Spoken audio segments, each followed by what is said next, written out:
Fantano inward.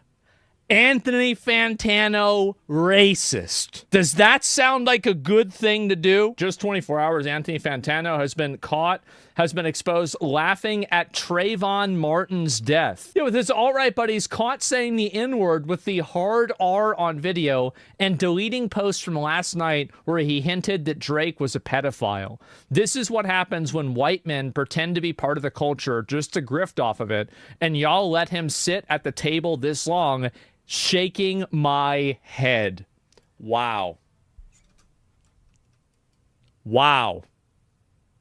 So he makes a video and he says, taking accountability. Hey everyone, Anthony Fantano here, internet's busiest music nerd, and in case you haven't noticed, I'm getting torn apart on Twitter, which is nothing new. You deserve it. You've been participating in online hate mobs against people, virtue signaling on everybody on Twitter. You've done this to me multiple times, and now it's happening to you. And you're never going to get people that are going to dislike you to ever forget about this. There's never going to be a moment where you're going to be able to move past this. Everybody is always going to think of you as a fake fuck. It doesn't matter what you're going to say in this video. You already look like a clown, and there's nothing that you can do about it. That's it. It's over. New for me personally. Well, let's hear the reason why he did it. Reached a fever pitch that's making a lot of people concerned and angry, and even thinking I'm covertly a racist, bigoted. Well, you're not covertly a racist, bigoted person. You were overtly a racist, bigoted person. Nobody said covert. What are you talking about? Laughing at Trayvon Martin and then saying the N-word with the hard R with all your friends. I mean, that sounds kind of racist. And again, if I did this, here's a good question. If I got caught with this, do you think Anthony Fantano would be making tweets and talking shit about me? What do you think? Absolutely. Shouldn't have done it. Shouldn't have done it. Person. Now, these are the same sorts of allegations that I have fought against and won before, and I'm happy to do it again because I have nothing to hide and I know they're not true. I don't want to waste anyone's time, so let's just get straight into it. With Exhibit A, this clip right here, which has just been going absolutely viral, and here's my explanation for it. Early on in my YouTube career, I had some pretty lax views when it came to quoting the language of others, and my point of view was, what does it matter? It's not me saying it. I'm relaying a lyric or a sentiment or a point of view expressed by someone else. I'm even embarrassed to say that I don't think it was... Yeah, you should be. This is embarrassing. Until like a few years ago that I actually changed... Don't tell me that you're gonna go the iDubbbz, now I've learned how to be empathetic. Please, please do not do this. And censored the text of this 2014 Death Grips review title. And as you can see in the comments of this video, there's even a lot of discourse and jokes flying around about me not saying the title. And at the time, this sort of thing left me feeling like this is more or less a moral gray area. I extended this attitude. It's not a moral gray area. It's an optics gray area. You don't care about this at all. That's why you were out there saying it back in the day. You don't give a shit about any of this. You're sitting around doing this, and the reason why is because it makes you look good. It never had anything to do with morals or ethics. It had everything to do with optics and people's perception. And now people have seen a crack in the facade, and they realize that it is, in fact, not real. To other pieces of content I've made, like this one, where it is also clear I am quoting someone, even in the tightly edited state this clip has been presented in. And I wouldn't even be mad if he wasn't such a virtue signaler who wanted to cancel you in XQC. Exactly. These are the kinds of people that advocate constantly for accountability. Well, in my opinion, I think let's give it to him. And I'm doing so is to voice disagreement with calling people racial and homophobic slurs as a bit, which is what the original content creator I was quoting was doing. And he himself has since apologized for this whole era of his career. But I'm not getting deeper into the weeds than that because this video isn't about him. Because the fact of the matter is I should have and could have just censored myself while pointing this behavior out. That's right. But unfortunately, my position left me feeling kind of nonchalant because it's not the words themselves, but the sentiment of them. It's because you didn't think it would make you look bad. That's the reason why. Everybody knows that you saying and repeating the word isn't a big deal.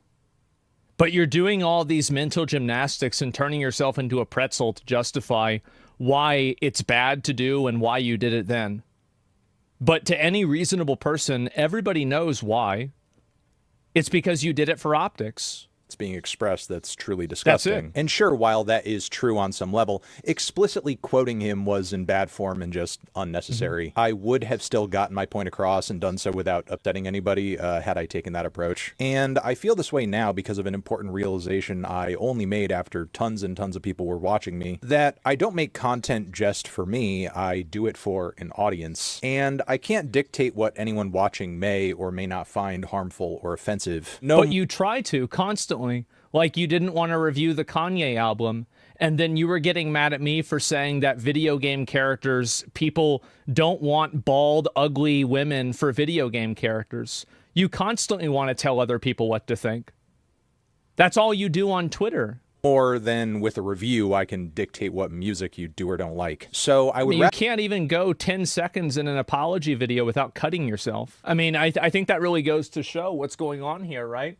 rather err on the side of caution and not hurt anyone by explicitly voicing language that doesn't exist in a vacuum, even if I am quoting it. And that's actually been my approach for a very long time now. I mean, this clip may be new to you, but it's actually almost 10 years old. If this was ever something I made a regular habit of doing, believe me, you'd be seeing more examples than this. All I can do is take ownership of having quoted these words in this way and obviously say that I'm sorry, which I am in fact sorry about this. Now, there are going to be some people watching this video. They got this guy to apologize for quoting a rapper that said the N-word. This is so fucking embarrassing. Oh my God. Who will say, no, that's not enough. Christ. I know you're a racist. I saw a clip of you laughing at Trayvon Martin's death, which I guess this is the clip. Vegan invited me to an event that taught me about PETA's buying guide slash neoliberal whiteness and Trayvon Martin. Okay.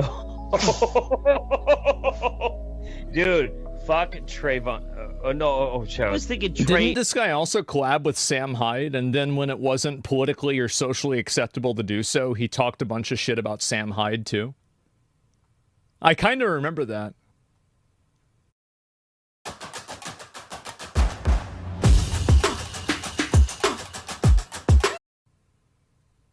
Yeah. like Trey Melvin.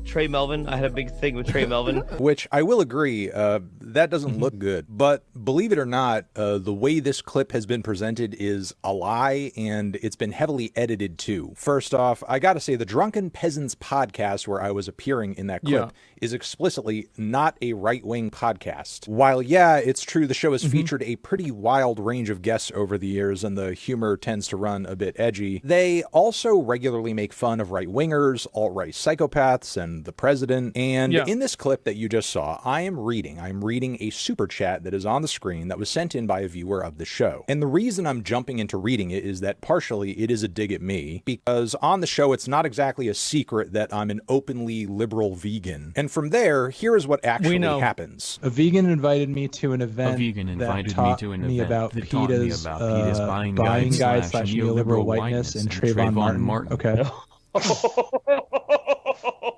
Dude, fuck Trayvon.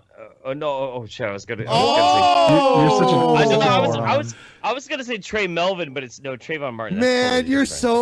so. You know what, Jeff? You're so right wing. As you can see there, that is not the clip that is getting passed around. In this original clip, Jeff Holiday there on the podcast doesn't even finish his sentence.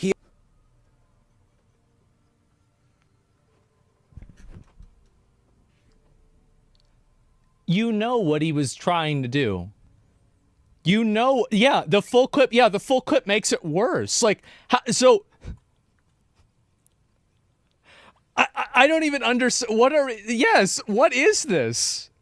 We know what he said. Yeah, he didn't need to. It already is done.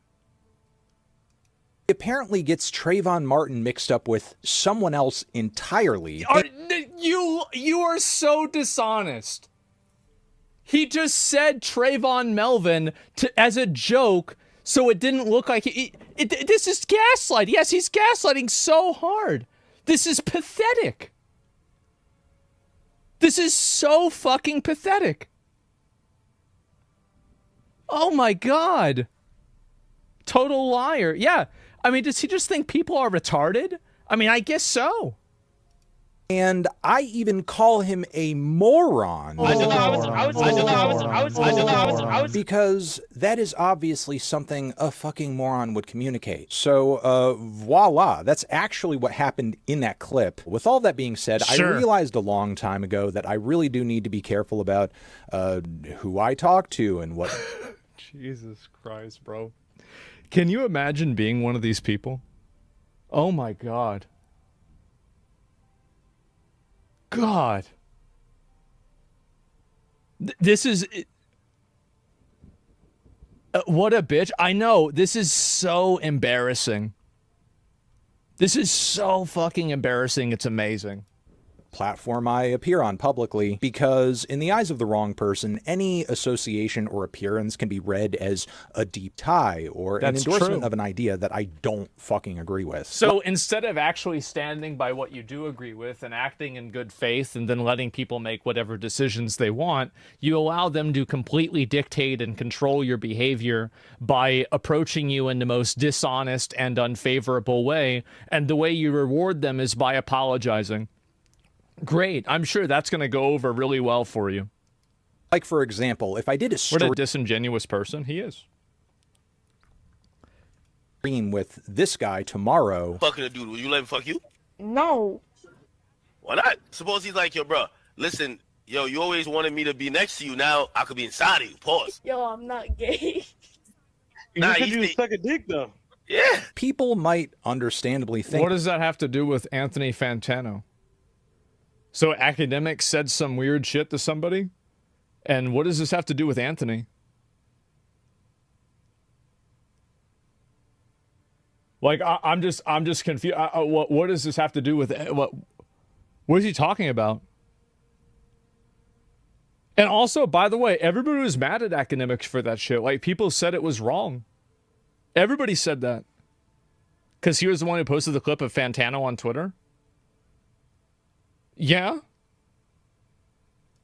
That I endorse the idea of having sexual conversations with underage boys, and I don't. So while I know that nobody owes me their forgiveness and I can't control what everyone thinks about me, I'm going to continue to do my best to make sure that I'm not sending across the wrong idea, especially considering a lot of the music I review and endorse on a regular basis deals in some pretty heavy and serious topics. Topics that I would be completely in opposition to were I a bigoted weirdo. But as much as this is a principle of mine, I would also like to be spared the headache of just some freak trying to frame me disingenuously and make it seem like I'm okay with a child being killed by a racist vigilante, which is...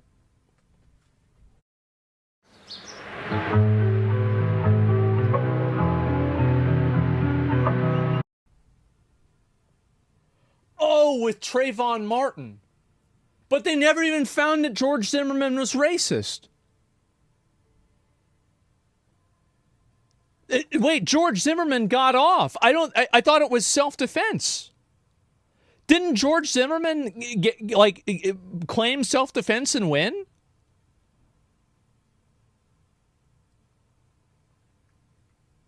Well, he's Mexican? Well, what did he just say? Trying to frame me disingenuously and make it seem like I'm okay with a child being killed by a racist vigilante, which is... He never said the person's race. Yeah, he got released. Yeah, so let me get this straight. The guy killed someone in self-defense, and you're apologizing, and now you're saying that he's a bad person. So this guy, oh my God. So he's making jokes about the kid that gets killed. He gets called out for it. And then he says that the guy that got cleared of fucking murder because of self-defense is a racist vigilante. Roaches, bro. Oh my God. This is sad. Where the most truly aggravating thing about this whole situation comes up, because we currently live in a time where between ICE, between our current president who got in the position where he is after saying that Haitian immigrants are going to eat your pets. Yeah. White supremacy is like really at a fucking peak right now. That's a great point. Great idea to bring up white supremacy. You guys want to see a picture of George Zimmerman? That's right, guys. This is the face of white supremacy. Wow. I remember the media called him a white man. Yeah, they did, and they brightened his face. I remember this clearly. Yes, you're looking right now on a racist, white supremacist vigilante. Thank you, Anthony. Great insight. Now, and because of that, it's vitally important that when things are being called out as legitimately racist, that those accusations actually mean something. But I guess instead what some people would rather do is water down the impact of that, deceptively edit clips. You do this all the time. You misrepresent people constantly. You farm every single drama, anything that you can possibly say on social media that will make yourself look like you're better in the eyes of the woke people. You instantly do it. I've seen it now for years. It's pathetic and embarrassing. And now it's happening to you. Make it look like... he literally just did. Like it when children are killed. All right, I don't think I have anything else to say here. If there's something I've missed, I will try to circle back. That is, if we are talking about a case of something I've actually said or done or felt. I appreciate you watching, even if from here you don't see it in your heart to forgive me. Okay, boom, forever. How pathetic, bro. Oh my God, how fucking pathetic. Jesus, he missed the apology. You can never be woke enough. Yeah, I know this guy's terrible at apologizing. It's because he's not sorry. Why would he be sorry? Number one, like him being on a podcast, this is the problem with people like Anthony Fantano, is that they are completely disingenuous and dishonest, and they court an audience of people that are equally disingenuous and dishonest. There's nothing wrong with him. Nobody cares that you quoted some guy that said the N-word 10 years ago on a rap song. Nobody gives a fuck about that at all. But what we do care about is the fact that you are openly virtue signaling constantly on Twitter. You are constantly talking down to people. You're constantly making up shit. You're constantly trying to misrepresent things. And you're talking about like, oh, the guy didn't finish his sentence and he said Trayvon Martin's name the wrong way. That means he didn't mean Trayvon Martin. He did that as a joke and you know it. You're gaslighting your entire audience because you think they're stupid. And unfortunately, you're right.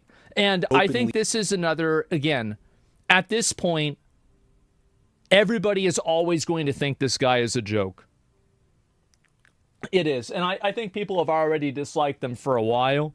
But I feel like now, especially, now you're apologizing to the people that already don't like you. They're never going to like you. And it's just going to keep getting worse. He's just simply he is just another run-of-the-mill social media influencer that has turned into a fucking virtue signaler